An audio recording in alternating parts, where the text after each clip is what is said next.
जालिमों, अगर तुम समझते हो कि हम अपना ईमान का सौदा करते हैं तो कोई करता होगा मगर हम नहीं करेंगे। हम जिस हाल में हैं कुछ हम मर जाएंगे, या तो तुमको हमको मारना पड़ेगा, हमको जिस्मों पे हमारे गोलियां मारना पड़ेगा, या जेलों में डालकर हमको खत्म करना पड़ेगा।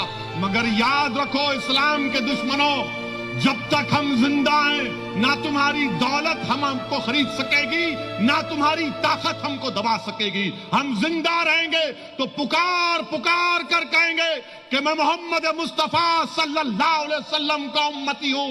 तुम हमारे आका के फरमान को भूल गए। अगर कोई मुनाफिक भूल गया तो भूल जाए, मगर हम नहीं भूलेंगे। तुम सारी दुनिया की दौलत ला के दे दो, मगर हम अपने दीन का सौदा नहीं करेंगे। नौजवानों, ये लड़ाई तुम्हारी है। अगर आज मजलिस लड़ रही है तो ये नौजवानों को उनके रोशन मुस्तकबिल के लिए, नौजवानों का रोशन मुस्तकबिल हो। ये मैं क्यों कह रहा हूं? ये मैं इसलिए कह रहा हूं कि अंग्रेजी का एक लफ्ज है इंटरजेनरेशनल मोबिलिटी, जिसका मतलब यह है कि अगर बाप इतना कमाता था तो बेटा बाप से ज्यादा आमदनी है। अगर बाप इतना पढ़ा था या मां इतनी पढ़ी थी तो बेटा और बेटी अपने मां और बाप से ज्यादा पढ़ेंगे। आपको मालूम, उत्तर प्रदेश के मुसलमानों, भारत में दलितों का, हमारे हिंदू भाइयों का, ईसाई भाइयों का, सिख भाइयों का, अगर उनके वालिद मिसाल के तौर पर साल में अगर 5 लाख कमाते थे तो उनका बेटा उनके वालिद से, उनके पिताजी से ज्यादा कमाता है। अगर उनके वालिद इंटर पास थे, 12वीं पास थे, तो बेटा ग्रेजुएट है।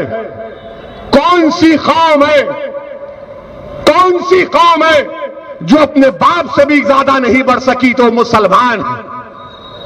ये डेटा है इसका रिकॉर्ड है। मुसलमानों, मैं तुम्हारे सामने खोल खोल कर बयान कर रहा हूं, और अगर कोई मानने को तैयार नहीं है तो आओ बैठो। तुम 5 मिनट मेरे आदाद और शुमार का जवाब नहीं दे पाओगे।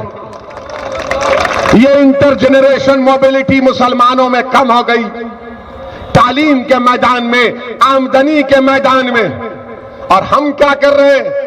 नहीं नहीं, बीजेपी को हराना है। अरे जरूर हराओ, मगर तुम मरकर कैसे हराओगे बीजेपी को? तुम जिंदा रहेंगे तो बीजेपी को हराओगे ना।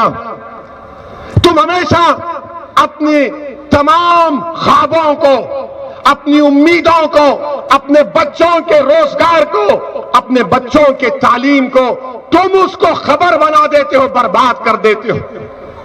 क्योंकि ये जानते हैं, ये नाम निहाद सेकुलर पार्टी के लोग, कि मुसलमान को सिर्फ डराओ बीजेपी से।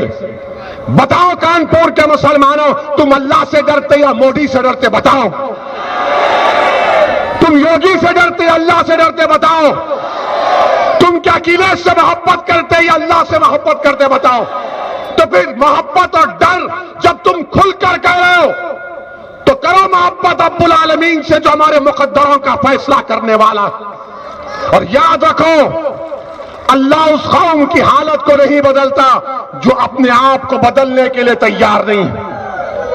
अगर तुम अपने आप को बदलने के लिए तैयार हो जाओगे तो अल्लाह की तरफ से नुसरत भी आएगी।